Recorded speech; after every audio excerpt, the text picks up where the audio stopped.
പൂനെ നഗരത്തിലെ ഖത്രാജ് ചൌക്കിൽ CNG കാറിന് തീപിടിച്ചു.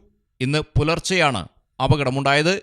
പെട്ടെന്ന് തന്നെ അഗ്നിശമന സേന സ്ഥലത്തെത്തിയതോടെ തീ നിയന്ത്രണ വിധേയമാക്കാൻ സാധിച്ചു. തീപിടുത്തത്തിൽ ആളപായമില്ല. തീപിടുത്തത്തിന്റെ കാരണമെന്താണെന്നും വ്യക്തമല്ല.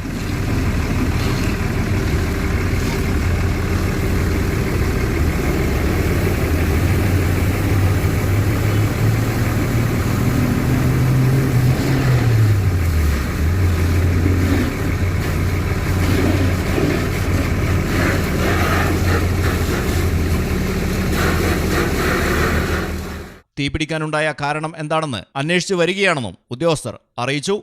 News desk Malayalam television. ഏത് കൺട്രി സെലക്ട് ചെയ്യും, ഏത് യൂണിവേഴ്സിറ്റിയാണ് ബെസ്റ്റ്, എന്തിന് ആവശ്യമില്ലാത്ത കൺഫ്യൂഷൻ. പ്രോപ്പർ ഗൈഡൻസിലൂടെ ഇഷ്ടരാജ്യത്തേക്ക് പറക്കാം. ടോപ്പ് റാങ്കിംഗ് യൂണിവേഴ്സിറ്റി, student accommodation facility, experience consultants, 0 service charge. Apply now. Mark international.